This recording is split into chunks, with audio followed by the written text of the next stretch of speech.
ज्योनिंग को देखते हैं जो कि गुशोंग को पिक करने के लिए आई होती है। तभी गुशोंग आ जाता है और ज्योनिंग उसे सॉरी बोलती है क्योंकि लास्ट नाइट उसने गुशोंग के मैसेज का रिप्लाई नहीं दिया होता है। तो गुशोंग कहता है कि कोई बात नहीं, मुझे तो अब इसकी आदत सी हो गई है।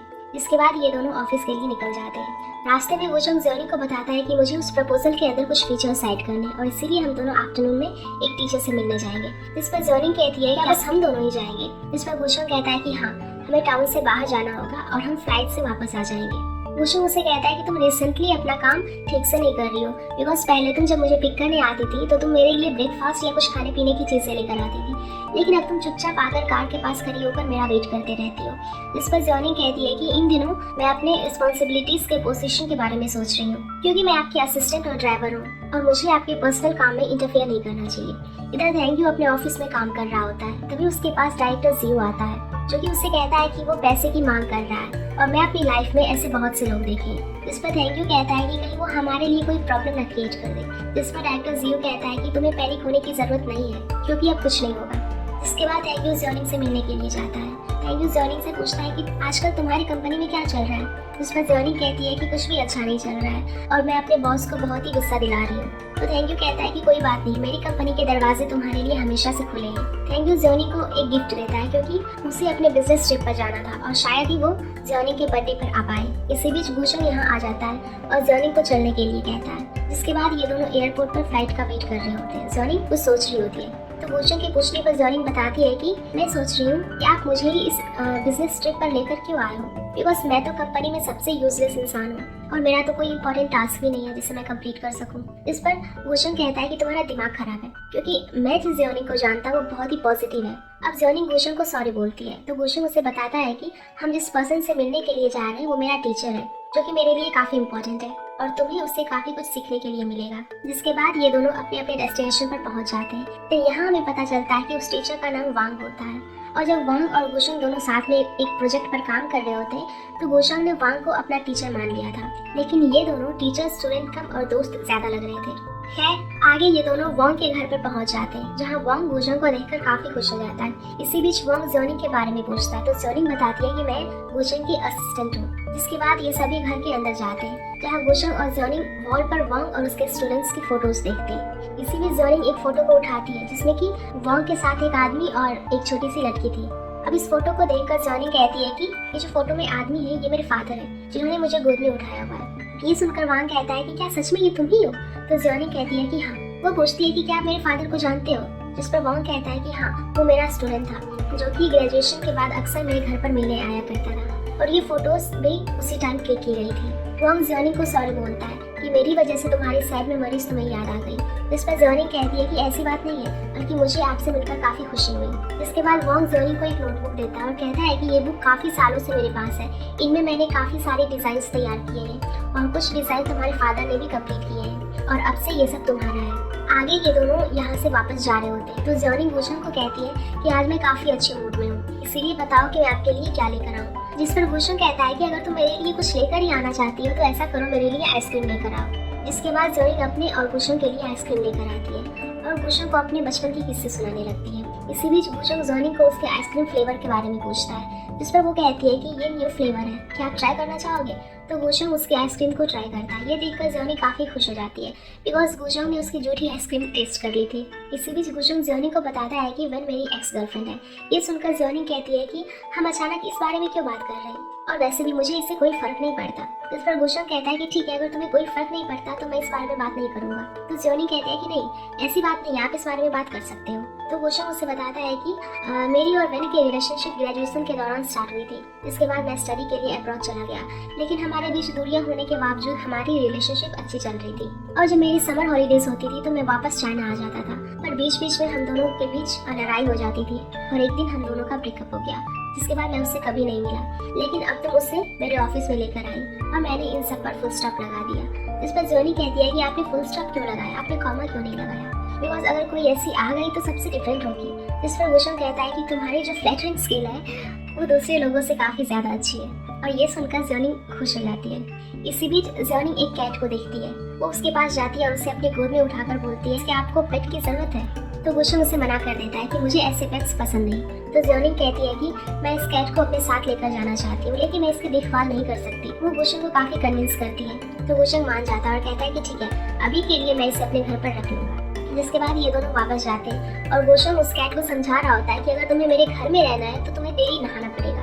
अगले दिन गुशंग अपने ऑफिस में होता है, तो ज्योनिंग उसके लिए फ्रूट एंड जूस लेकर आई होती है और वो बताती है कि वाओ ने मुझे नोटबुक दी थी, मैं उसे रीड कर रही हूँ। तो गुशंग कहता है कि जब तुम उसे रीड कर लो तो मुझे भी दिखा देना। जिस पर ज्योनिंग कहती है कि बॉस वो वाओ की पर्सनल नोटबुक है, इसलिए वो आपको नहीं देखनी चाहिए। इसी बीच यहाँ सुमन आ जाती है और गुशंग को कहती है कि आपने जो मुझे प्रोजेक्ट दिया था उनमें से वेन के प्रोजेक्ट पर काम करना थोड़ा मुश्किल हो रहा है, इसीलिए मुझे असिस्टेंट की जरूरत है। तब गुशंग ज्योनिंग को उसकी हेल्प के लिए कहता है, हालांकि ज्योनिंग उसके साथ काम नहीं करना चाहती। इधर हम के और जिया को देखते हैं जो कि आपस में बात कर रहे होते हैं। दरअसल के जिया को काफी लाइक करता है। तभी चिराग गुशंग के पास जाता है जो कि उसके लिए खाना लेकर आया होता है और उसकी बातों से गुशंग समझ जाता है कि जरूर चिराग को उससे कुछ काम है। चिराग उसे कहता है कि मुझे तुम्हारी एक छोटी सी हेल्प चाहिए, मैं तुम्हारी कंपनी के एक एम्प्लॉय को ले जाना चाहता हूँ जो कोई और नहीं जिया होती है। जिसके बाद चिराग जिया के पास जाता है और उसके कान में कहता है कि तुम मेरी गर्लफ्रेंड बनोगी। ये सुनकर जिया काफी जोर से बोलती है कि गर्लफ्रेंड, और ये वर्ड वहाँ के बैठे सभी एम्प्लॉय सुन लेते हैं। जिसके बाद चिराग जिया को साइड में ले जाता है और उससे कहता है कि तुम्हें मेरी गर्लफ्रेंड बनने का सिर्फ नाटक करना है, क्योंकि मुझे पता है कि तुम ये बड़ी आसानी से कर लोगी।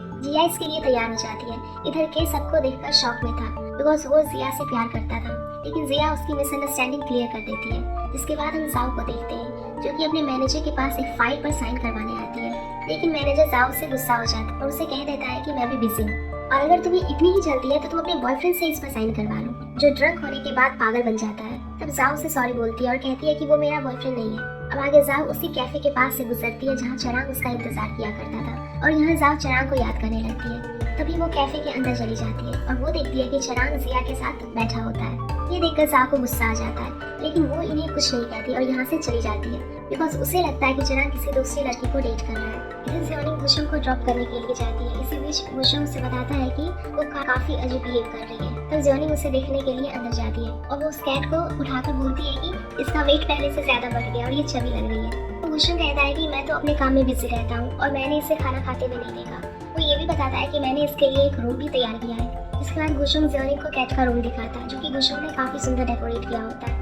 इस बीच गुशंग को एक लेडी की कॉल आती है जो कि उसे उसकी जीमेल चेक करने के लिए कहती है और जब गुशंग जीमेल चेक करता है तो उसे पता चलता है कि उसने ज़ेरन अवार्ड विन किया है और ये वही अवार्ड होता है जो कि गुशंग का सपना था, जिसे वो अपना एंड समझता था। ये देखकर उसे लगता है कि शायद गलती से उसने अवार्ड विन कर लिया, लेकिन फोन पर जो लेडी होती है वो उसे कंफर्म कर देती है कि ये अवार्ड उसी ने विन किया है।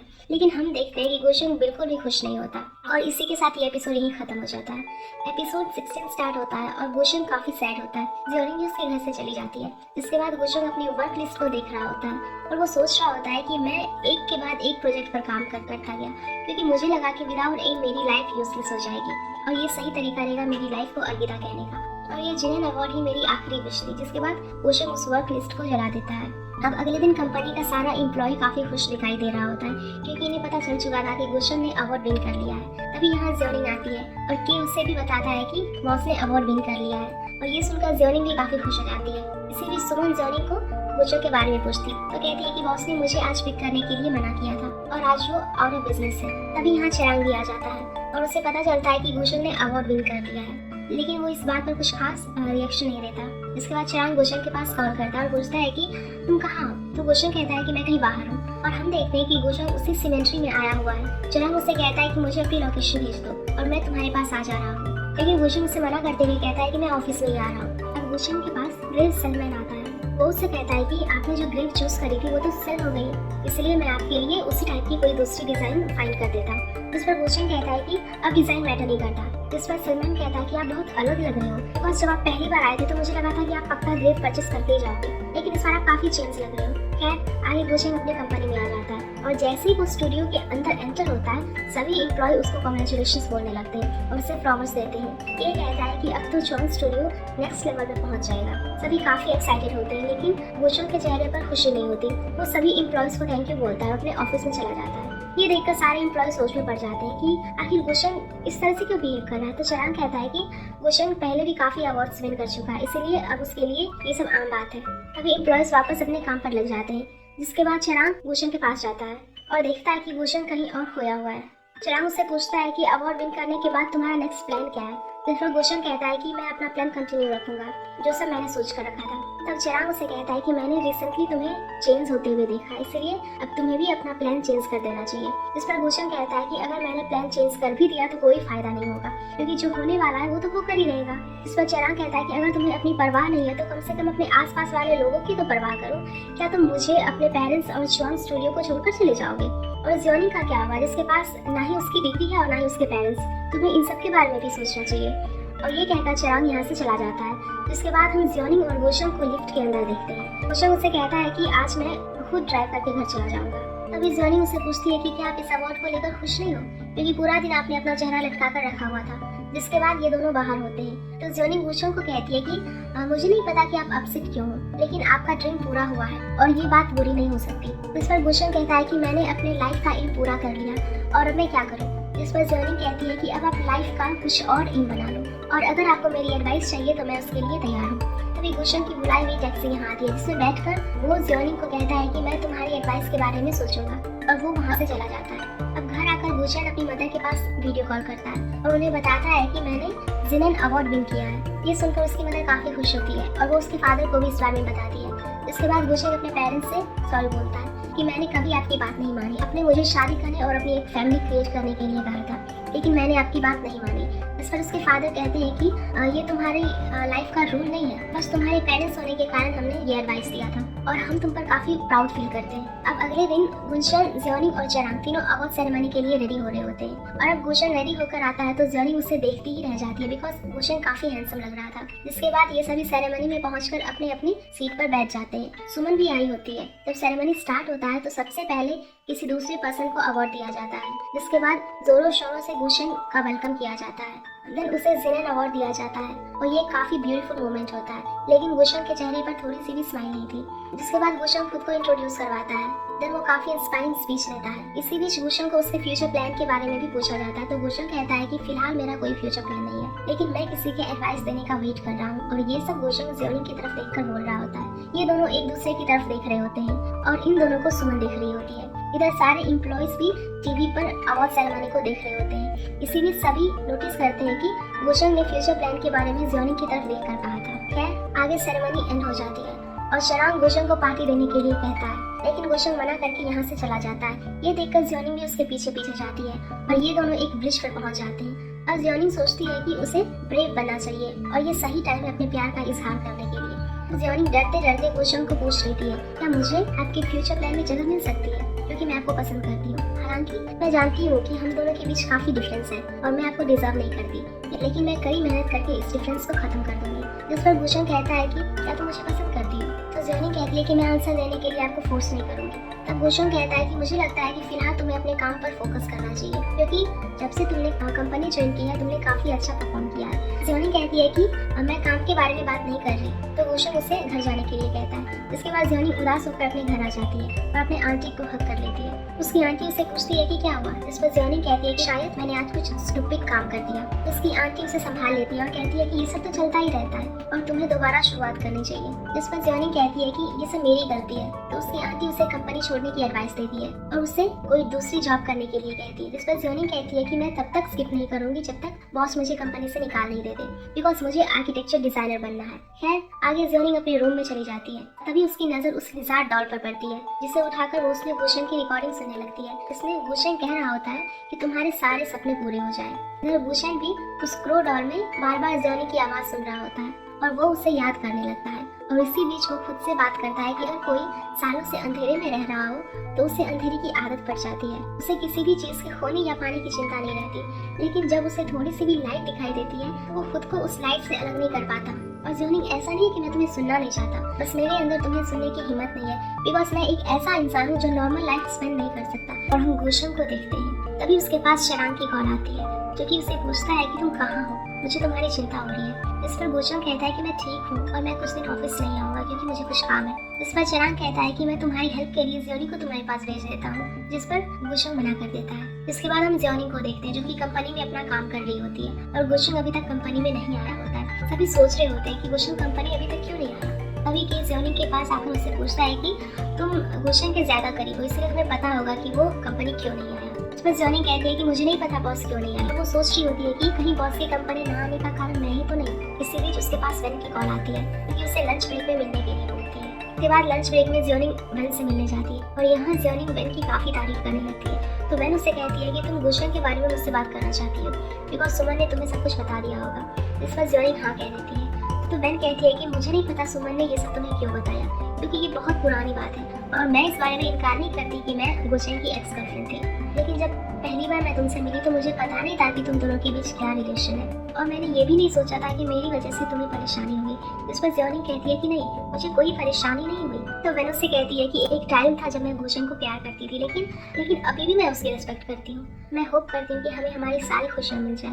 मुझे सिर्फ एक बात का ही रिग्रेट हुआ था जब मैं उसे और इस शहर को छोड़कर जा रही थी। लेकिन अब मैं सोचती हूँ कि शायद ये सब होना ही था। और जब मैं 20 इयर्स की थी तब मैंने अपने प्यार के लिए बिल्कुल भी फाइट नहीं की। लेकिन इस सब को काबू करने के लिए मुझे काफ़ी टाइम मिला।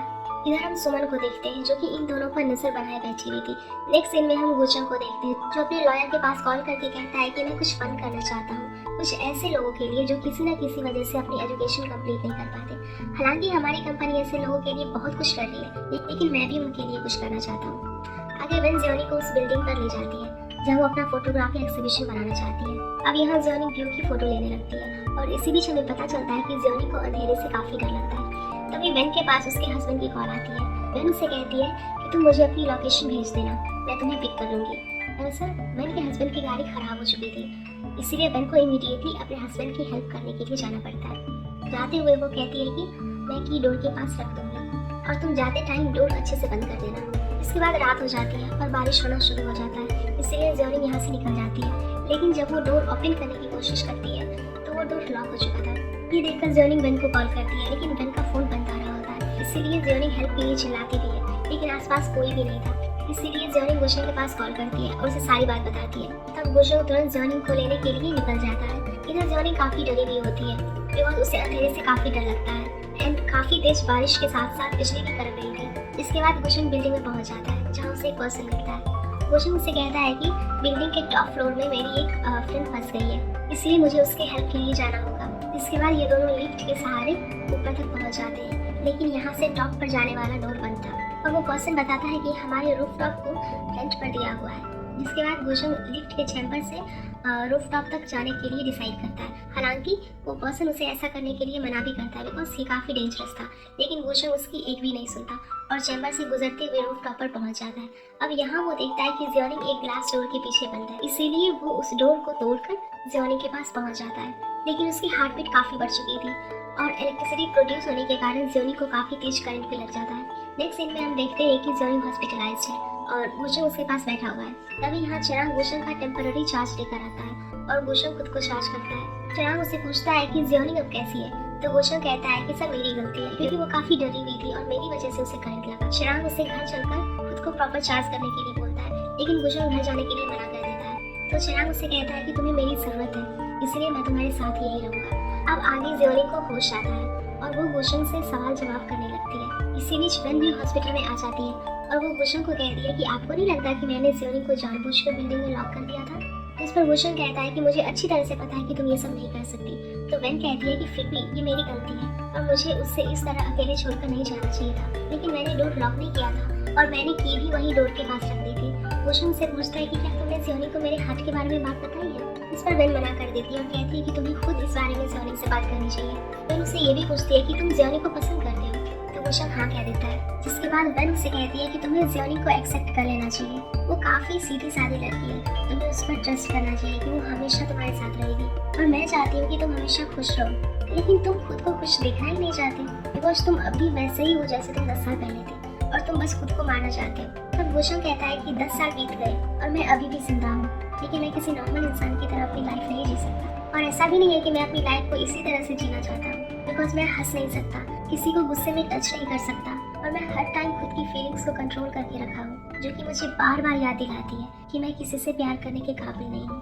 और अब ये मैकेनिकल हार्ट मुझे काफ़ी परेशान कर रहा है, ये मुझे हर दिन दर्द देता है जिस कारण मुझे दिन भी काफ़ी लंबा लगने लगा है। इसके बाद वेन उसे पूछती है कि तुम आगे क्या करने वाले हो।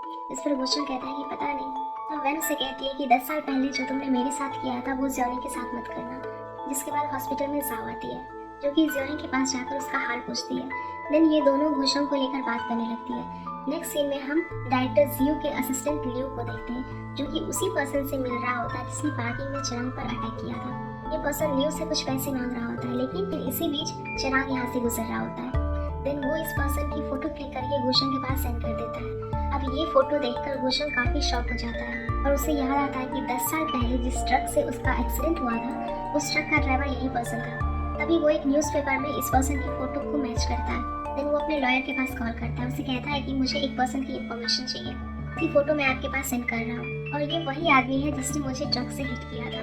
ये सुनकर लॉयर भी काफी शॉक हो जाते हैं एंड ये एपिसोड यहीं खत्म हो जाता है। एपिसोड 18 स्टार्ट होता है और हम गुशंग को देखते हैं, जो कि उस न्यूज़पेपर में उस पर्सन की फोटो के साथ एक न्यूज़ देख रहा होता है। अब यहाँ हमें पता चलता है कि जिस पर्सन ने इन सभी आदमी को अपने ट्रक से हिट किया था उसका नाम युंग होता है, जिसे पुलिस ने पकड़ लिया था और उसे 10 साल की सजा भी हुई थी, लेकिन एक बीमारी के चलते उसकी जेल में मौत हो गई। इसके बाद थैंक और डायरेक्टर जियो को देखते हैं। थैंक उसे कह रहा होता है कि हम ये सब जो कर रहे हैं इसके बारे में अगर हमारे बिजनेस पार्टनर को पता चल गया तो। इस पर डायरेक्टर जियो कहता है कि तुम मेरे लिए काम कर रहे हो, इसलिए तुम्हें ये चिंता करने की जरूरत बिल्कुल भी नहीं है। तभी यहाँ चिराग भी आ जाता है, जिसे देखकर थैंक यहाँ से चला जाता है, बिकॉज इन दोनों की आपस में बिल्कुल भी नहीं जमती।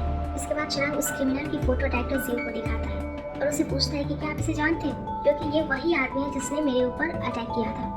लेकिन डायरेक्टर जियो मना कर देता है और कहता है कि अगर ये वही आदमी है तो मैं इसे अपने आदमियों से इन्वेस्टिगेट कराऊंगा। अब चिराग यहाँ से चला जाता है। देन डायरेक्टर जियो अपने असिस्टेंट लियो के पास कॉल करता है और उससे उस पर्सन के बारे में पूछता है कि वो यहाँ क्या करने आया था, और चिराग ने उसकी फोटो कैप्चर कर ली है। तो उसका असिस्टेंट बताता है कि वो पैसों की मांग कर रहा था, लेकिन मैंने उसे यहाँ से भेज दिया था। तो डायरेक्टर जियो कहता है कि ऐसी गलती दोबारा मत करना, वरना हम प्रॉब्लम में फंस जाएंगे।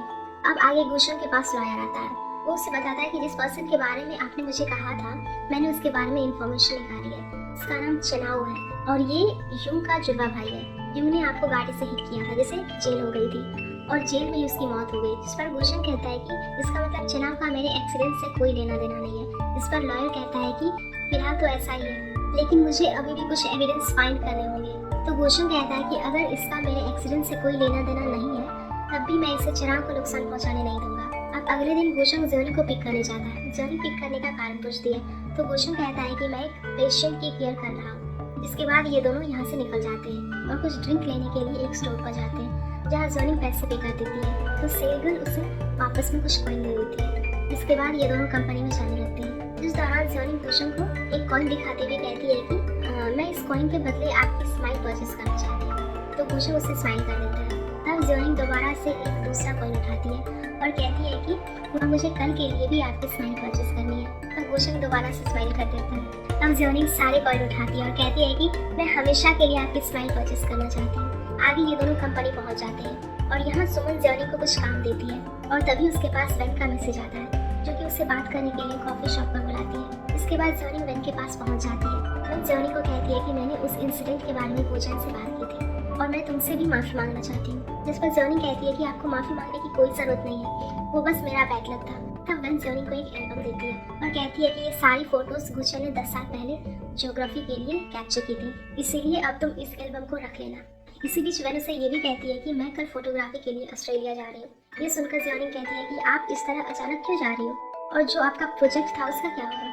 जिस पर वेन कहती है कि तुम चिंता मत करो, मैं जल्दी ही वापस आ जाऊंगी, तब तक तुम इस प्रोजेक्ट को हैंडल करती रहो और गुशंग का ख्याल रखना, बिकॉज वो एक बहुत ही जिद्दी इंसान है और वो खुद के फैसले को कभी नहीं बदलता, लेकिन एक तुम ही हो जो उसे बदल सकती हो। वो उसे अपनी एंगेजमेंट रिंग दिखाते हुए कहती है कि मुझे तो मेरी खुशी मिल गई, पर तुम अपनी खुशी पर काम करना मत भूलना। नेक्स्ट सीन में गुशंग और ज्योनी दोनों डिनर के लिए आए होते हैं। अब यहाँ गुशंग ज्योनी को पूछता है कि तुम खुद को इतना खुश कैसे रख लेती हो। इस पर ज्योनी कहती है कि मैं अपना हर काम पूरी पॉजिटिविटी के साथ करती हूँ, बिकॉज ये पॉजिटिविटी हमें पूरा दिन खुश रखती है। तब गुशंग उसे पूछता है कि जब तुम अपसेट होती हो तो क्या तुम खुद को जबरदस्ती खुश रखने की कोशिश करती हो। जिस पर ज्योनी कहती है कि नहीं, ऐसी बात नहीं है, मुझे तो शायद इसकी आदत सी हो गई है।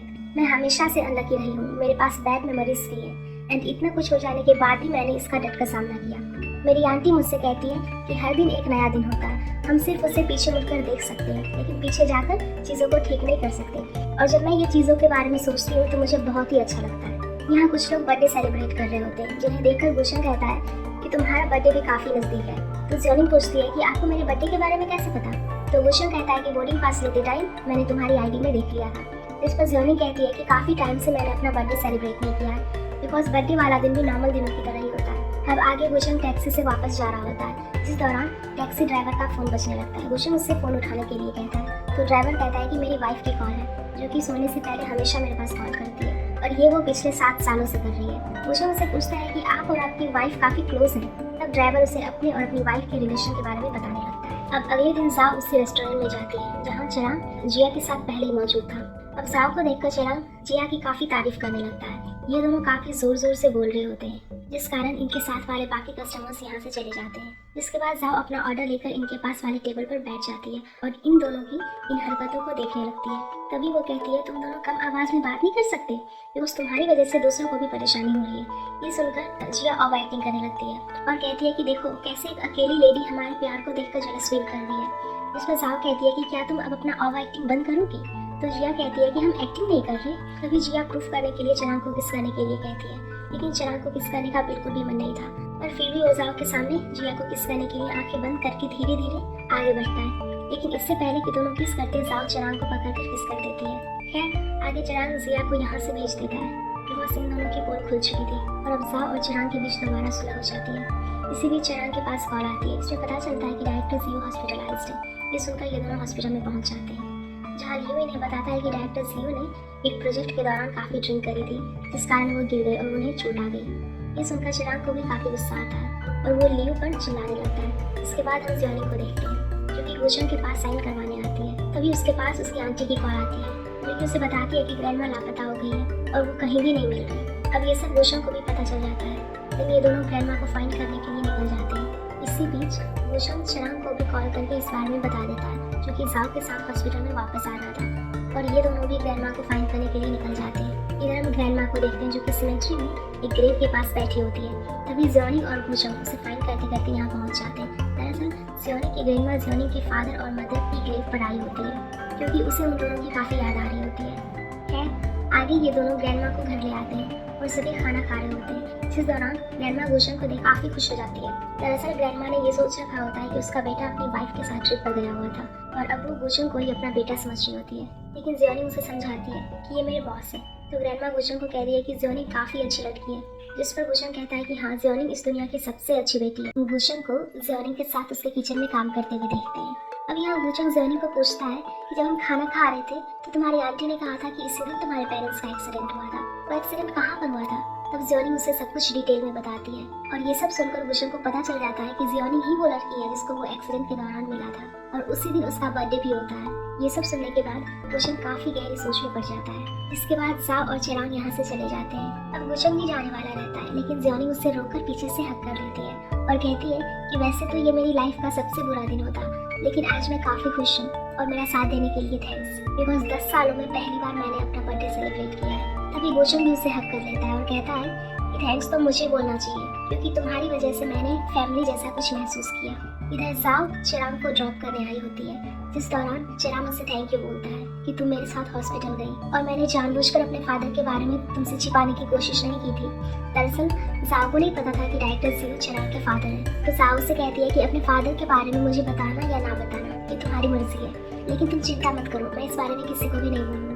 तो इस पर चिराग कहता है कि मेरा वो मतलब नहीं था, और मैं जानता हूँ कि तुम मुझसे और भी ज्यादा नफरत करोगी, लेकिन तुमने खुद ही आज तक मुझे मेरे बारे में इंट्रोड्यूस करने का चांस ही नहीं दिया, इसीलिए तुम मुझे सिर्फ एक मौका दो, मैं साबित कर दूंगा मैं तुम्हें लेकर कितना सीरियस हूँ। तब जाओ से हाँ कर देती है, और ये सुनकर चिराग काफी खुश हो जाता है। जिसके बाद हम गुशन के डॉक्टर को देखते हैं, जो अपनी लैब में कंप्यूटर पे काम कर रहा होता है। तभी उसकी असिस्टेंट उसके लिए कॉफी लेकर आती है और कहती है, आप पूरा दिन काम करते रहते हो, क्यों ना आपको ब्रेक ले लेना चाहिए। इस पर डॉक्टर कहता है कि गुशन खुद की परवाह नहीं करता, इसलिए मुझे इतनी मेहनत करनी पड़ती है, और अगर मैं इतनी मेहनत नहीं करूंगा तो एक दिन हम गुशन को खो देंगे। इसके बाद डॉक्टर कंप्यूटर से उठकर जाने लगता है, एंड तभी कंप्यूटर में काफी सारा डाटा ओपन हो जाता है, जिसे देखकर डॉक्टर काफी खुश हो जाता है। इधर गुशन खुद को चार्ज कर रहा था, इसी बीच उसके पास डॉक्टर की कॉल आती है।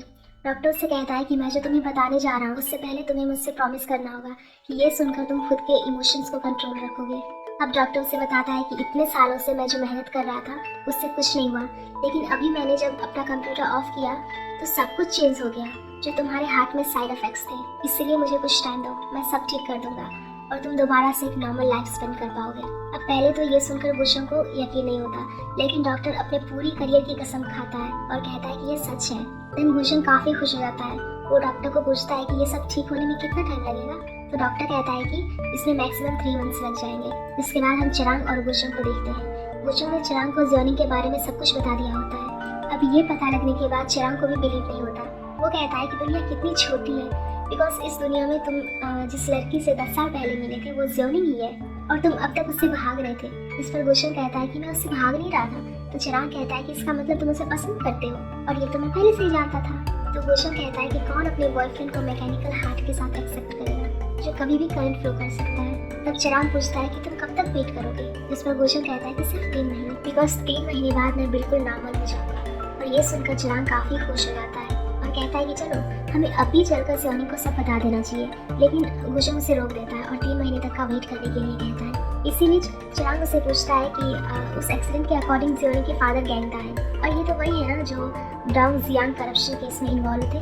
जिस पर गुशंग कहता है कि तुम्हें इस बारे में कैसे पता। तो चिरांग कहता है कि गैंगदा के साथ मेरे फादर भी काम करते थे और करप्शन के बाद कंपनी काफ़ी क्रिटिकल कंडीशन में आ गई थी। इस कारण मेरे फादर ने अपना बिजनेस स्टार्ट किया और थैंक यू को भी फादर ने तब भी अडॉप्ट किया था। इस पर गुशंग कहता है कि थैंक यू को तुम्हारे फादर ने अडॉप्ट किया था और थैंक यू ज़ियोनिंग के साथ बड़ा हुआ है, इसीलिए मुझे लगता है कि ये तीनों ज़रूर एक दूसरे को अच्छे से जानते हैं। तब चिरांग कहता है कि मौका मिलेगा तो मैं इस बारे में फादर से बात करूंगा। अब अगले दिन ज़ियोनिंग गुशंग को पिक करने के लिए आई होती है। तभी गुशंग आ जाता है और कहता है कि आज मैं ड्राइव करूंगा क्योंकि आज मेरा मूड बहुत ही अच्छा है। खैर आगे ये दोनों कंपनी पहुंच जाते हैं और यहाँ हम सुमन को देखते हैं जो शी के पास एम्प्लॉय की फाइल चेक करने आई होती है। दरअसल इस फाइल में ज़ियोनिंग की सारी इन्फॉर्मेशन होती है, तो सुमन को इस फाइल से ज़ियोनिंग के फादर के बारे में भी पता चल जाता है। देन वो अपने फ़ोन में डोंग जियांग करप्शन के बारे में सर्च करती है और शी को कहती है कि तुम इतनी लापरवाह कैसे हो सकती हो। सुमन उसे बताती है कि ज़ियोनिंग गैंगदा की बेटी है जो डोंग जियांग आर्किटेक्चर में काम किया करता था एंड उसी ने कंपनी के साथ करप्शन किया था, और तुमने ज़ियोनिंग का बैकग्राउंड बिना चेक किए उसे कंपनी में हायर कर लिया और इसके बारे में किसी ने ऑनलाइन पोस्ट कर दी तो मीडिया वाले हमारे बारे में क्या सोचेंगे। शी सुमन को सॉरी बोलती है और कहती है कि मैंने इसलिए उसका बैकग्राउंड चेक नहीं किया बिकॉज आपने ही उसे रेफरेंस्ड किया था। अब ज़ियोनिंग को काफ़ी गुस्सा आता है। वो इन्हें कहती है कि मेरे फादर गिल्टी नहीं है, इसलिए मुझसे माफ़ी मांगो। तब शी कहती है कि मैं मानती हूँ हम दोनों तुम्हारे पीठ पीछे तुम्हारे फादर के बारे में बात कर रहे थे, लेकिन हम अपनी जगह सही है बिकॉज तुम्हारे फादर ने कंपनी के साथ ऐसा नहीं किया होता तो आज वो कंपनी बंद नहीं होती और जो पैसा तुम्हारे फादर ने जब्त किया था वो सारा कंपनसेशन एंड पेंशन का था। अब ज़ियोनिंग दोबारा कहती है कि मेरे फादर गिल्टी नहीं है और तुम्हें मुझसे माफ़ी मांगनी होगी, लेकिन शी उससे माफ़ी नहीं मांगती। देन इन दोनों के बीच हाथापाई हो जाती है। तभी यहाँ गुशंग आ जाता है और इन्हें अपनी ऑफिस में ले जाकर कहता है कि इतने सालों से हम एक साथ काम कर रहे हैं और तुम्हें किसी की प्राइवेसी को इस तरह से ओपन करने की क्या जरूरत थी। तो शी गुशंग को सॉरी बोलती है, लेकिन गुशंग कहता है कि तुम्हें ज़ियोनिंग को सॉरी बोलना चाहिए। तब ये दोनों ज़ियोनिंग को सॉरी बोलते हैं। अब रात को गुशंग ज़ियोनिंग को मैसेज करता है कि कल वीकेंड है इसलिए मैं कल 10 बजे तुम्हें कहीं लेकर जाऊंगा। इन्हें चिरांग भी जाओ के पास मैसेज करता है कि क्यों ना हम कल डेट पर चले, तो जाओ हाँ कर देती है और ये देखकर चिरांग काफी खुश हो जाता है। अब अगली सुबह गुशंग ज़ियोनिंग को लेने के लिए आ जाता है। ज़ियोनिंग उसे देखकर कहती है कि बॉस आज आप काफी खुश और अलग लग रहे हो, और वो उसके लिए ब्रेकफास्ट भी लेकर आई होती है। जिसके बाद ये दोनों यहाँ से निकल जाते हैं। इधर चिरांग भी जाओ को पिक करने के लिए पहुंच जाता है, तो जाओ से कहती है कि तुम ऑलरेडी लेट हो। तो चिरांग कहता है कि मैं ट्रैफिक में फंस गया था। जिसके बाद ये दोनों अपनी डेट के लिए निकल जाते हैं। इधर गुशंग ज़ियोनिंग को गेम जोन लेकर आया होता है। ये देखकर ज़ियोनिंग कहती है कि बॉस आप मुझे यहाँ लेकर क्यों आए, आपको पता है ना मैं कितनी अनलकी हूँ बिकॉज मैंने आज तक एक भी टॉय नहीं जीती। इस पर गुशंग कहता है कि आज तुम्हारे पास काफी टाइम है इसलिए तुम जितना चाहो उतनी बार ट्राई कर सकती हो।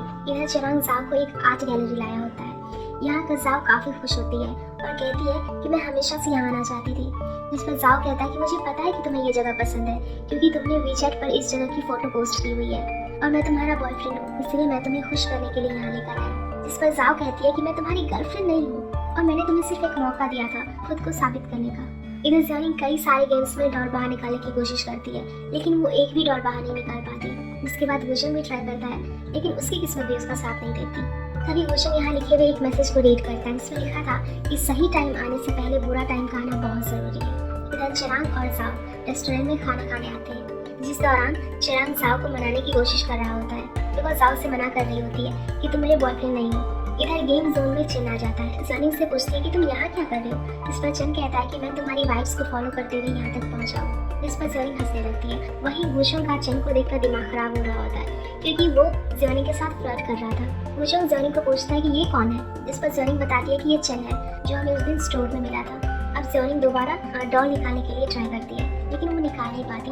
तब चिन उसके लिए डॉल निकालने लगता है लेकिन वुशंग उसे देखकर काफी जेलस फील कर रहा था। और इससे पहले कि चिन डॉल को बाहर निकालता, वुशंग उस मशीन पर अपना हाथ रख देता है जिस कारण वो मशीन बंद हो जाती है और यहाँ की सारी लाइट्स भी ऑफ हो जाती है क्योंकि जेलसी के कारण चिराग के अंदर करंट आ चुका था।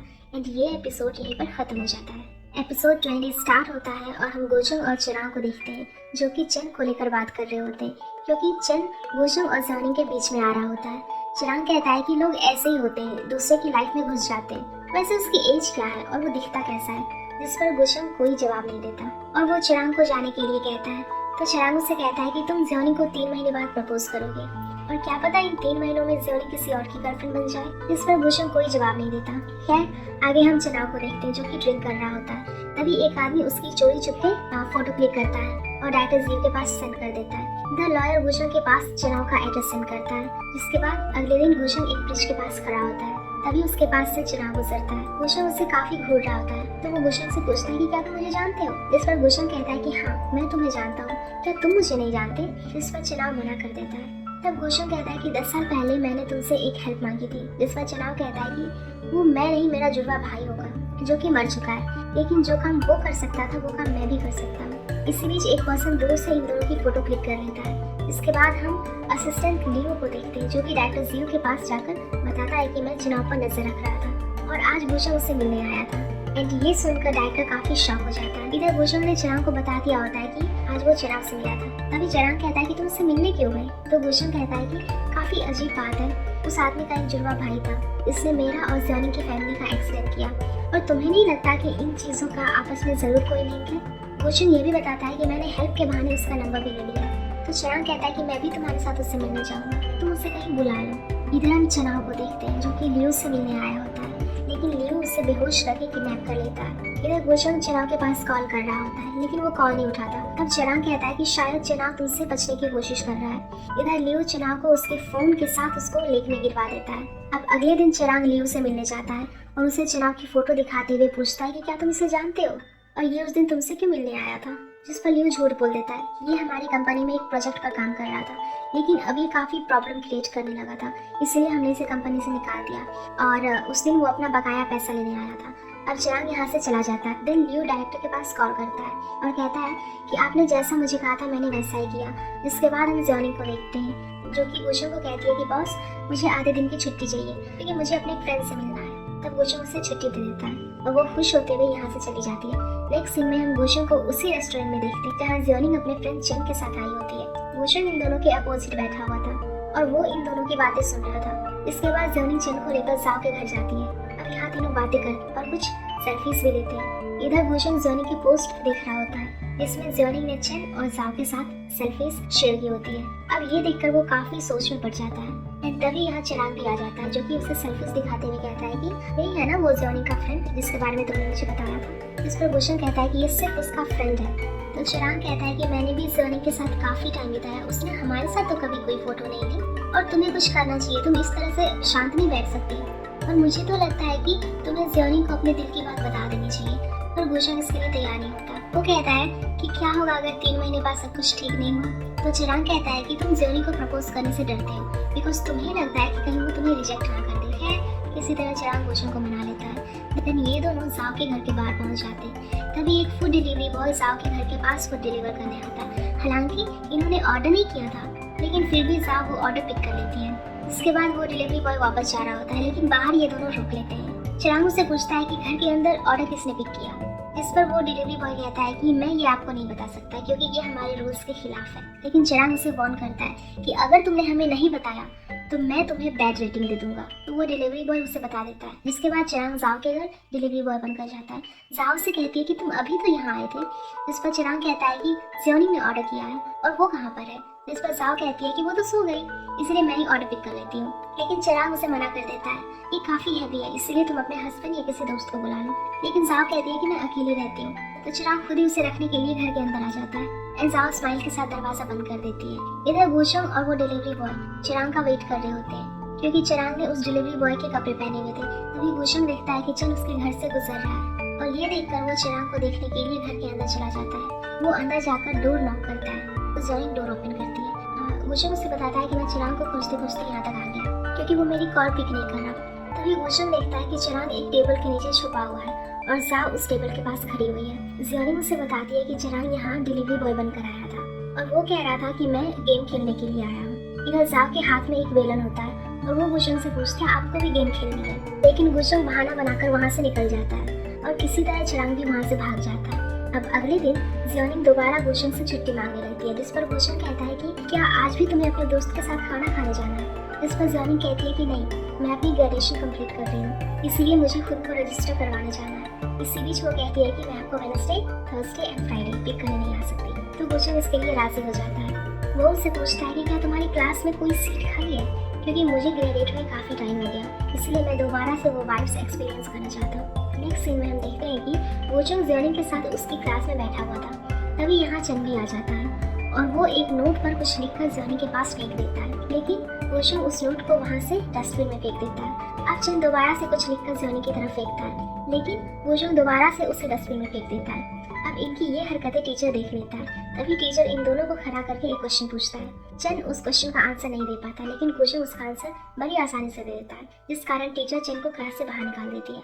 अब क्लास खत्म हो जाती है, ये दोनों वापस जा रहे होते हैं। तब बाहर इन्हें चन मिलता है। वो जियोनिंग को कहता है कि क्या कुछ खाने के लिए चले। तभी गुशंग जियोनिंग को पानी लेने भेज देता है, और उसके जाने के बाद गुशंग चन को कहता है कि तुम जियोनिंग को परेशान क्यों करते हो, बिकॉज तुम्हें उससे पाने का मौका नहीं मिलेगा। जिस पर चन कहता है कि अगर इस तरह चलता रहा तो जियोनिंग तुम्हारी भी नहीं हो पाएगी। जिस पर गुशंग कहता है कि अगर वो मेरी नहीं हुई तो किसकी होगी। जिस पर चन कहता है कि शायद वो मेरी ही होगी। तभी जियोनिंग यहाँ पानी लेकर आ जाती है। इसके बाद हम गुशंग को ऑफिस में देखते हैं, जहाँ एक एम्प्लॉय उससे काम के बारे में बात कर रहा होता है, लेकिन गुशंग का ध्यान काम के बजाय चन की कही हुई बातों पर जा रहा था। तभी यहाँ जियोनिंग आ जाती है, जिसके बाद गुशंग जियोनिंग को उसकी क्लास के लिए ड्रॉप करने जाता है। जियोनिंग उसे कहती है कि आप क्लास में नहीं आ सकते, क्योंकि टीचर ने कहा था कि आप क्लास में शो ऑफ करने के लिए आते हो। इसके बाद जियोनिंग अपनी क्लास में चली जाती है, और इस बार चन जियोनिंग के पास बैठा होता है। वो जियोनिंग को पूछता है कि तुम्हारा बॉस तुम्हारी इतनी केयर करता है, क्या वो तुमसे प्यार करता है। जिस पर जियोनिंग कहती है कि हाँ शायद। अब चन कहता है कि तुम भी उससे प्यार करती हो। जिस पर जियोनिंग कहती है कि मैंने उसे प्रपोज किया था, लेकिन उसने मुझे रिजेक्ट कर दिया। ये सुनकर चन कहता है कि मुझे भी लगता कि उसने तुम्हें रिजेक्ट किया था, इसीलिए अगर तुम्हें मेरी कोई हेल्प चाहिए तो मुझे बता देना। खैर आगे क्लास खत्म हो जाती है। इसके बाद ये तीनों हॉटपॉट खाने जाते हैं। हालांकि गुशंग चन के साथ नहीं जाना चाहता, लेकिन जियोनिंग के कहने पर वो चला जाता है। अब यहाँ चन जियोनिंग को पूछता है कि क्या खाना पसंद करोगी। इस पर जियोनिंग कहती है कि बॉस को ज्यादा मसालेदार चीजें पसंद नहीं है, इसीलिए जो बॉस ऑर्डर करना चाहेंगे मैं वही खा लूंगी। ये सुनकर चन कहता है कि तुम्हारे बॉस कितने चूसे हैं। तो गुशंग कहता है कि मैं टाइम के अकॉर्डिंग कुछ भी खा सकता हूँ। तभी चन काफी मसालेदार एंड स्पाइसी फूड ऑर्डर करता है। जियोनिंग इनके लिए पानी लेने जाती है, लेकिन ये दोनों एक दूसरे से कम्पीट करते हुए फूड खाने लगते हैं। अब मिर्च के कारण इन दोनों का मुंह जलने लगता है, और गुशंग की हार्ट बीट भी फास्ट होने लगती है। ये देखकर गुशंग अपनी सीट से खड़ा हो जाता है और कहता है कि मेरे हाथ पर ऑयल लगा है, इसलिए मैं इसे धोने जा रहा हूँ। एंड तभी यहाँ की लाइट्स चली जाती है। अब घर आकर गुशंग काफी सारा पानी पीता है, बिकॉज ये फूड काफी ज्यादा स्पाइसी था। और हम गुशंग को देखते हैं, जो कि कंपनी में जियोनिंग का वेट कर रहा होता है। तभी जियोनिंग आती है और उसे घर चलने के लिए कहती है। गुशंग उसे पूछता है कि क्या तुम आज क्लास अटेंड करने नहीं जाओगी।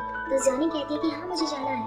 तब गुशंग कहता है कि ठीक है चलो मैं भी तुम्हारे साथ चलता हूँ, क्योंकि मेरे पास आज कुछ काम नहीं है। तभी यहाँ सुमन आ जाती है, और वो गुशंग को बताती है कि आर्ट गैलरी साइड पर फाइट हो गई है, इसलिए हमें वहाँ जाकर देखना होगा। अब ये तीनों यहाँ से जाने लगते हैं। जियोनिंग गुशंग से पूछती है कि बॉस क्या मैं आप दोनों को लेकर चलूं, लेकिन सुमन उसे चलने से मना कर देती है। इसके बाद जियोनिंग अपनी क्लास अटेंड करने चली जाती है, जहाँ कंपनी के बाहर उसे चिन मिलता है। चिन उससे पूछता है कि आज तुम्हारा बॉस दिखाई नहीं दे रहा। तो जियोनिंग कहती है कि उन्हें आज कुछ काम है, इसलिए वो नहीं आए। खैर आगे ये दोनों क्लास के लिए निकल जाते हैं। इधर सुमन और गुशंग आर्ट गैलरी साइड पर पहुंचकर सिचुएशन को संभालते हैं। इसी बीच गुशंग बार बार अपना वॉच देख रहा होता है, बिकॉज उसे जियोनिंग को पिक करने जाना था। खैर किसी तरह सुमन यहाँ जजमेंट कर देता है। देन वो सुमन को कहता है कि मुझे कुछ काम है, इसलिए मुझे जल्दी से जाना होगा, और ये कहकर वो अपनी गाड़ी लेकर निकल जाता है। इधर जियोनिंग और चिन अपनी क्लास फिनिश करके बाहर आ रहे होते हैं। जियोनिंग चिन को कहती है कि अगर तुम इसी तरह से बिहेव करते रहे तो तुम मेरे बॉस को गुस्सा दिला दोगे। जिस पर चिन कहता है कि मैं ऐसा बिहेव करता हूँ तभी तो तुम्हारा बॉस दिखाता है कि वो तुम्हारी कितनी केयर करता है। तभी यहाँ गुशंग आ जाता है और जोनी को पिक करके एक अलग सी जगह पर ले जाता है। जोनी उससे पूछती है कि आप मुझे यहाँ क्यों लेकर आए? तो गुशंग कहता है कि यहाँ एक प्रोजेक्ट चल रहा है जो कि हमारे फ्यूचर के लिए काफी इम्पोर्टेंट है। अब गुशंग गाड़ी से उतर जाता है और जब जोनी गाड़ी से नीचे उतरती है तो वो देखती है कि गुशंग कहीं गायब हो गया है। अब जोनी उसे फाइंड करने लगती है एंड तभी उसे अपने पीछे से गुशंग की आवाज सुनाई देती है एंड वो देखती है कि गुशंग यहाँ मौजूद स्क्रीन में दिखाई दे रहा है। वो उसे थैंक यू बोलता है, तुम मेरी लाइफ में इतनी खूबसूरत दिन लेकर आई। इसके बाद वो दूसरी स्क्रीन में मूव हो जाता है और उसे कहता है, तुम्हें पता है कि स्माइल करते टाइम तुम कितनी ब्यूटीफुल लगती हो। आगे वो तीसरी स्क्रीन में मूव होकर कहता है कि तुम मेरी लाइफ में रेनबो की तरह कलर लेकर आई हो और जब मैं तुम्हारे साथ होता हूँ तो मुझे हर काम करना अच्छा लगता है और मुझे प्रपोज करते टाइम तुम्हारे अंदर जो फीलिंग्स थी उसे मैंने भी महसूस किया था और तुम्हारी वजह से ही मेरी हार्ट बीट चल रही है। तभी यहाँ मौजूद एक डायमंड शेप का बॉक्स ओपन हो जाता है जिसके अंदर से काफी सारे बैलून्स ऊपर जाने लगते हैं और उस बॉक्स के बीच से निकल रही लेगर्स में जोनी और गुशंग की पिक दिखाई देती है और ये बहुत ही ब्यूटीफुल मोमेंट होता है। ये सब देखकर जोनी को काफी अच्छा लगता है। तभी उसके पास गुशंग आ जाता है। जोनी मुझसे कहती है कि आप ये सब कैसे कर सकते हो, बिकॉज मैं तो इसके लिए तैयार भी नहीं थी और मुझे ऐसा लग रहा था मानो कि मैं सपना देख रही हूँ। जिस पर गुशंग कहता है कि मैं तुम्हें पसंद करता हूँ एंड ये सुनकर जोनी की आंखों में आंसू आ जाते हैं। गुशंग उसके आंसू साफ करके कहता है कि मैं तुम्हें पसंद करता हूँ लेकिन अभी हम दोनों एक नहीं हो सकते। इस पर जोनी कहती है कि आप कहना क्या चाहते हो। इस पर गुशंग कहता है कि इसका रीजन है मैं तुम्हें अभी नहीं बता सकता, इसीलिए तुम्हें बस 3 महीने रुकना पड़ेगा। जिस पर जोनी कहती है कि चाहे कितना ही टाइम लगे मैं वेट करूंगी। अब ये दोनों एक दूसरे को हक करते हैं। इसके बाद गुशंग जोनी को उसके घर ड्रॉप कर देता है। जोनी उसे कहती है कि आपने मुझे ड्राइविंग करने क्यों नहीं दी। इस पर गुशंग कहता है कि वर्किंग आवर्स के बाद मैं तुम्हारे लिए ड्राइव करूंगा। अब जाने से पहले जोनी गुशंग को दोबारा हक करती है लेकिन अगले ही पल गुशंग उसे पीछे कर देता है और कहता है कि शायद हमें इतनी जल्दी एक दूसरे के करीब नहीं आना चाहिए, इसीलिए तुम मेरे लिए 3 महीने तक का वेट करो। अब आगे हम जोनी और थैंक यू को देखते हैं जो कि लंच करने आए होते हैं। इसी बीच थैंक यू जोनी से उसकी आंटी के बारे में पूछता है तो जोनी कहती है कि अब मेरी आंटी ठीक है। थैंक यू उसकी आंटी के लिए कुछ गिफ्ट लेकर आया होता है लेकिन जोनी उसे कहती है कि तुम्हें उसके लिए गिफ्ट नहीं लाना चाहिए था, उससे ये अच्छा नहीं लगेगा। ये सुनकर जोनी सरप्राइज हो जाती है और कहती है कि मैं तुम्हारे फादर से मिलने गई थी लेकिन उन्होंने मुझसे मिलने से मना कर दिया और मेरे पास उनसे पूछने के लिए काफी क्वेश्चंस हैं। खैर आगे जोनी गुशंग को कहती है कि क्या मैं आधे दिन की छुट्टी ले सकती हूँ क्योंकि मुझे मेरे पुराने वाले अपार्टमेंट में शिफ्ट होना है। जिस पर गुशंग कहता है कि ठीक है, मैं भी फिलहाल फ्री हूँ इसलिए मैं तुम्हारी हेल्प के लिए चल सकता हूँ। हालांकि जोनी उसे मना करती है लेकिन गुशंग उसकी हेल्प के लिए चला जाता है। अब ये दोनों लोकेशन पर पहुंच जाते हैं जहाँ चन भी आया हुआ था और यहाँ फिर से दोनों शुरू हो जाते हैं। गुशंग कहता है कि मुझे नहीं लगता कि हमें चन की जरूरत पड़ेगी। अब जोनी कहती है कि मैंने भी चन को यहाँ नहीं बुलाया था। तभी चन बताता है कि मैं यहाँ दूसरी सिटी में शिफ्ट हो रहा हूँ इसलिए मैं तुम्हें गुड बाय बोलने आया हूँ। चन जोनी को हक करने लगता है लेकिन गुशंग बीच में आ जाता है और उससे हक कर लेता है बिकॉज वो नहीं चाहता कि चन जोनी को हक करे। खैर आगे ये लोग घर शिफ्टिंग का काम खत्म कर लेते हैं जहाँ ग्रैंडमा दोबारा से गुशंग को अपना बेटा समझने लगती है। तो जोनी गुशंग को बताती है कि ग्रैंडमा जब भी किसी मैच्योर लड़की को देखती है तो उसे अपना बेटा समझने लगती है। अब अगले दिन हम टैंक को देखते हैं जो कि जेल से रिलीज होने के बाद अपने पुराने अपार्टमेंट में रहने के लिए आया होता है। यहाँ उसे टैंक मिलता है जो कि उसे अपार्टमेंट के अंदर ले जाकर एक क्रेडिट कार्ड देता है और कहता है कि इसका कोई भी पासवर्ड नहीं है इसीलिए आप इसे यूज कर सकते हैं। टैंक उसे पूछता है कि क्या तुम अभी भी मुझे अपना फादर नहीं मानते। जिस पर थैंक यू कहता है कि हम दोनों सिर्फ बायोलॉजिकल कनेक्टेड हैं लेकिन हम दोनों अजनबी हैं इसलिए आप इस अपार्टमेंट में मेरी क्रेडिट कार्ड के साथ यहाँ आ सकेंगे। थैंक यू यहाँ से जाने लगता है। उसके फादर उसे रोक कर कहता है कि हम दोनों को शायद बात करनी चाहिए और साथ में खाना खाना चाहिए लेकिन थैंक यू इसके लिए तैयार नहीं था। वो कहता है कि आपके जेल जाने के बाद मम्मी ने बिल्डिंग से कूद कर अपनी जान दी थी, तब मैंने कसम खाई थी कि मैं आपको कभी भी माफ नहीं करूँगा। थैंक यू से एक फोन देते हुए कहता है कि इसमें मेरा नंबर है लेकिन बिना वजह कॉल मत करना। देन वो यहाँ से चला जाता है। उसके बाद हम जोनी को देखते हैं जो कि काम को लेकर कंफ्यूज होती है। तभी गुशंग उसके पास आता है और उसके काम में हेल्प करता है। अब आगे ये दोनों घर जा रहे होते हैं तभी बाहर इन्हें थैंक यू मिलता है। वो जोनी को डिनर पर जाने के लिए कहता है लेकिन जोनी मुझसे कहती है कि आज मैं अपने बॉस के घर जा रही हूँ इसलिए हम फिर कभी मिलेंगे। उसके बाद ये दोनों जा रहे होते हैं। इस दौरान जोनी गुशंग से पूछती है आप आखिर 3 महीने तक क्यों रुकना चाहते हो बिकॉज मुझे अब इंतजार नहीं होता लेकिन गुशंग उसे कुछ नहीं बताता। अब आगे चिरांग और गुशंग जोनी को लेकर बात कर रहे होते हैं। गुशंग कहता है कि शायद मुझे अब जोनी को अपने मैकेनिकल हट के बारे में बता देना चाहिए क्योंकि उसे बताना ही ठीक रहेगा। जिस पर चिरांग कहता है कि तुमने इतने सालों से ये सीक्रेट छुपाया हुआ है और अब तुम इसे रिवील करना चाहते हो। क्या होगा अगर डॉक्टर 3 महीने बाद तुम्हारे हर्ट को ठीक नहीं कर पाया, तब तुम क्या करोगे? क्या तुम दोनों एक हो पाओगे? और क्या होगा अगर जोनी ने इस बारे में जाल को बता दिया? then सबको पता चल जाएगा कि तुम काफी अजीब हो और दूसरों की तरह नॉर्मल लाइफ नहीं जी सकते। जिस पर गुलशन कहता है कि तुम्हें पता है, जब जोनी मुझे इस बारे में पूछ रही थी तो मैंने उसे नहीं बताया और मुझे काफ़ी बुरा लगा। इस पर चिराग कहता है कि आखिर तुम फेस एक्सप्रेशन को लेकर ये सब कैसे डिसाइड कर सकते हो, और जिस गुलशन को मैं जानता था वो अब तुम नहीं रहे। ये कहकर वो कोल्ड ड्रिंक लेने चला जाता है, जिसके बाद गुलशन खुद को चार्ज करने लगता है। अब अगले दिन हम जोनी को देखते हैं जो कि कुछ काम कर रही होती है। तभी उसके पास गुलशन का मैसेज आता है जो कि उसे लंच के लिए बुला रहा होता है। जिसके बाद ये दोनों एक रेस्टोरेंट के बाहर पहुंच जाते हैं, जहां जोनी गुलशन को दोबारा पूछती है कि ऐसा क्या रीजन है जो मुझे 3 महीने रुकना पड़ेगा। इस पर गुलशन कहता है कि एक बहुत ही लंबी स्टोरी है। तो जोनी कहती है कि अगर ये कहानी पूरी जिंदगी भी चले तभी मुझे कोई प्रॉब्लम नहीं है। तभी एक पर्सन जो कि स्कीइंग कर रहा होता है वो गलती से गुलशन के हाथ के साइड टकरा जाता है, जिस कारण वो पर्सन नीचे गिर जाता है। इसी बीच गुलशन की वॉच भी उसके हाथ से नीचे गिर जाती है, लेकिन उसका ध्यान उस पर्सन की ओर था। वो उसकी हेल्प करता है और वो पर्सन उसे सॉरी बोलकर चला जाता है। तभी गुलशन को कुछ होने लगता है, वो जल्दी से जोनी को वहीं छोड़कर वहाँ से निकल जाता है। अब गुलशन के जाने के बाद जोनी को उसकी वॉच मिलती है, लेकिन वो वॉच काफी अजीब सी लगती है। एंड इसी के साथ ये एपिसोड यहीं खत्म हो जाता है। एपिसोड 22 स्टार्ट होता है एंड हम गुलशन को देखते हैं जो कि टैक्सी से घर जा रहा होता है। इसी बीच वो देखता है कि उसके हाथ में उसकी वॉच नहीं है, जिसके बाद वो घर आकर खुद को चार्ज करने लगता है और वो सोच रहा होता है कि आखिर एक छोटी सी टक्कर से वो डिस्चार्ज कैसे हो सकता है। इधर जोनी गुलशन की वॉच को देख रही होती है, जिसमें डिस्चार्ज होने की नोटिफिकेशन आ रही थी। इससे जोनी को याद आता है कि उस दिन गुलशन शेन के साथ जब फाइट कर रहा था तो शेन को काफी तेज शॉक लगा था और उसने गुलशन के घर में एक फ्यूचरिस्टिक सा दिखने वाला एक रूम भी देखा था। इधर चिराग गुलशन के पास आता है और उससे पूछता है कि क्या चल रहा है, मेरे पास अचानक नोटिफिकेशन क्यों आई। इस पर गुलशन कहता है कि एक छोटी सी खराबी आ गई है। चिराग उससे पूछता है कि क्या तुमने जोनी को सब बता दिया, जिस पर गुलशन कहता है कि नहीं, मुझे बताने का मौका ही नहीं मिला। वो उससे बताता है कि मेरी वॉच गुम हो गई है। तभी डोरबेल बजती है और गुलशन कहता है कि शायद जोनी को मेरी वॉच मिल गई है, जिस पर चिराग कहता है कि तुम अब ये सब और नहीं छिपा सकते और क्या तुम अपना मन बना लिए हो। तो गुलशन हाँ कर देता है, जिसके बाद चिराग डोर ओपन करने जाता है तो जोनी यहाँ आई होती है। चिराग उसे कहता है कि गुलशन ठीक है और वो तुम्हारा चार्जिंग रूम में वेट कर रहा है। अब जोनी उस रूम के अंदर चली जाती है जहाँ गुलशन खुद को चार्ज कर रहा होता है। अब जोनी ये सब देखकर हैरान थी। फिर गुलशन चार्जिंग से बाहर आता है। जोनी पूछती है कि बॉस आप यहाँ क्या कर रहे हो। तब गुलशन उसे हाथ दिखाते हुए कहता है कि ये एक मैकेनिकल हार्ट है और मुझे जिंदा रहने के लिए इसे चार्ज करना पड़ता है। ये सुनकर जोनी और भी ज्यादा हैरान हो जाती है और गुलशन को उसकी वॉच देते हुए कहती है कि इसमें डिस्चार्जिंग की नोटिफिकेशन आ रही थी। तब गुलशन उसे कहता है कि तुम ये सब जो देख रही हो ये मेरी लाइफ का सबसे बड़ा सीक्रेट है। इस पर जोनी पूछती है कि क्या आप एक रॉबोट हो। तो गुलशन कहता है कि नहीं, मैं भी दूसरे की तरह एक इंसान हूँ, लेकिन मेरे अंदर की हार्ट जो है वो कुछ प्रॉब्लम क्रिएट करती है। वो बताता है जब भी मेरी हार्ट बीट फास्ट हो जाती है तो मैं इलेक्ट्रिसिटी प्रोड्यूस करने लगता हूँ। जोनी पूछती है कि क्या इसी वजह से उस दिन शेन को इलेक्ट्रिक शॉक लगा था। इस पर गुलशन हाँ कह देता है और कहता है कि मैं तुम्हें आज सब कुछ बताना चाहता था, बिकॉज मैं इस हार्ट की वजह से एक नॉर्मल लाइफ नहीं जी सकता, लेकिन डॉक्टर ने मुझे कहा है कि 3 महीने बाद सब कुछ ठीक हो जाएगा और मैं एक नॉर्मल लाइफ जी पाऊंगा और मुझे खुद को चार्ज करने की भी जरूरत नहीं है, इसीलिए मैंने तुम्हें 3 महीने तक वेट करने के लिए कहा था।